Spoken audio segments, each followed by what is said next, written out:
Welcome ladies and gentlemen to yet another marvelous video. Today we are exploring a what-if scenario from the DC universe. Yes, it is none other than Tim Burton's Catwoman spin-off movie that was unfortunately cancelled. We will be taking a deep dive into the realm of Tim Burton's vision of Catwoman. Would it have been like Anne Hathaway's portrayal of the character in the Dark Knight trilogy? Or Michelle Pfeiffer's alluring yet sinister version of the character in Batman Returns? Or, even a variant of the character from the gritty comic world of Gotham City? Well, let us find out in this exploration of the cancelled movie. Before we go into our explanation, we have a very small request. If you like our content, please support us by subscribing to our channel. This is a small click for you, but for us, it means a lot. Thank you. Let's begin. I don't know about you, Miss Kitty, but I feel so. The origins of the spin-off, Tim Burton's vision. In the dimly lit corridors of Hollywood's creative underworld during the early 90s,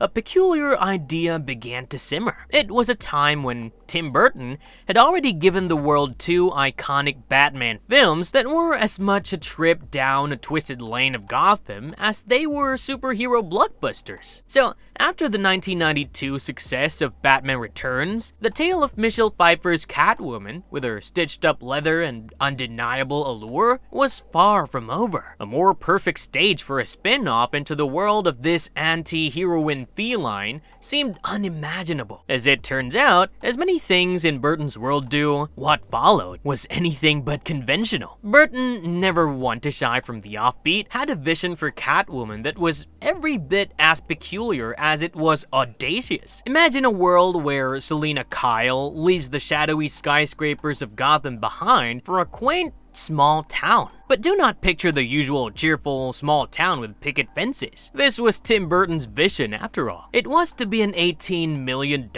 black and white movie, a story inspired by the 1942 classic Cat People, in which Selina would live a low-key existence, fitting into the mundane until, of course, her true nature came out. It's almost as if Burton was seeking to interrogate what happens when the darkness of Gotham is transplanted into the seeming serenity of small-town America.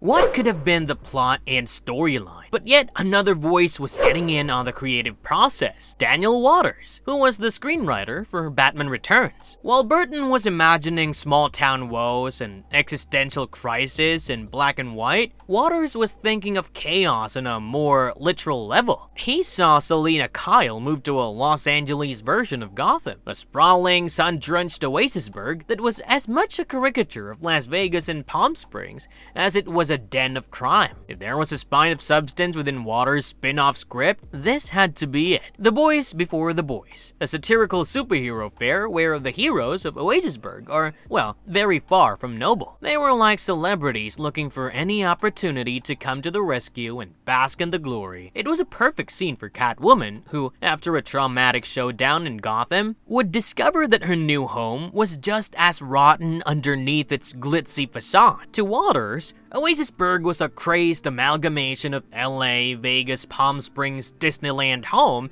to self-serving superheroes more concerned about their own public image than with heroics. And fronted by an obnoxious Captain God who was the leader of this so-called cult of good. In this world, Selina Kyle was not about to play the damsel or the doting sidekick. Waters had no qualms about taking down the male superhero mythos. Instead, she would throw on that iconic costume again, not to save the city, but to unmask and burn down the farce that these fake heroes were putting on. And then, of course, there is the romantic angle, or rather, the deliberate lack of it. In a genre that often leaves women defined by the men that define them, Waters' Catwoman was set about defying expectations. She had two potential love interests, the charming billionaire Brock Leviathan and the intrepid reporter Lois Lane. No relation to Lois, thank you very much, but to form for such a character, she wants neither. When Oasisburg sets up a cat signal in her honor, she ridicules it in return, refusing the fame and glory that usually go hand in hand with superheroics. This was a character that might have been golden put in the hands of Michelle Pfeiffer. However, that was not the end of the story either. The Catwoman script proved to be an idea whose time had not yet yet come. There would later come a wave of superhero satires over the next few years. Movies and series in which the genre itself was taken to sometimes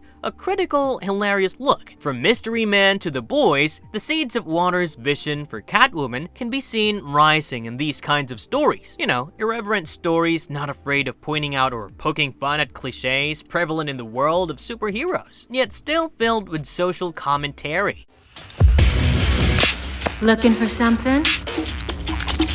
Why was the Catwoman spin-off cancelled? This vision of Tim Burton and Daniel Waters' script for Catwoman sounds amazing. Unfortunately, the spin-off was not meant to be. By the time Waters had completed his screenplay, Warner Bros. Was leading the Batman series in another direction. Batman Forever with Joel Schumacher in the driver's seat was coming with a universe away from the dark, moody, and introspective world Burton had created. Anyway, Waters, who was always a bit droll on the subject, said that perhaps turning in his Catwoman script on the day Batman Forever opened might not have been the smartest idea. So yeah, the spin-off was stuck in development hell as Burton and Pfeiffer went on to other projects, and the Batman franchise moved on to bigger things. But as for Catwoman, she would rise from the ashes years later with Halle Berry in her 2004 film, a work that bore little resemblance to what Waters and Burton had originally intended. The film was a critical disaster, but somehow Catwoman survived that critical beating, living on through successive interpretations like Anne Hathaway and Zoe Kravitz's version that better captured the character's enigmatic nature. Yet one cannot help but wonder what might have been if Burton and Waters had been allowed to bring their dark, satirical spin on Catwoman to life. In the end, the cancelled Catwoman spin-off remains one of Hollywood's greatest what-ifs. A project that, in true Tim Burton fashion, was as bizarre as it was ambitious. One that would no doubt turn the tides in favor of the superhero genre. Marvelous verdict. And that marks the end of yet another Marvelous video. It was really fun to explore the vision of a titan in the industry. Like Tim Burton, we are still awestruck by the character we almost received. It would have been amazing to see this portrayal of Catwoman on the big screen, right? Unfortunately, that never came to pass, but what is done is done. There's no point in regretting it now. As our thrilling adventure through the world of Catwoman draws to a close, we hope you have enjoyed the thrill of witnessing the glory of this iconic character that never came to life. So, stay tuned for more electrifying adventures in the captivating world of Catwoman and other Batman lores. What about Catwoman do you love the most? Was there anything specific about her adventures that captured your curiosity? Let us know all about it in the comment section down below. And if you like this video, do not forget to hit that like and subscribe button on your way out. It means the world to us when you help us grow. Until next time, guys, it is goodbye. Have a good one.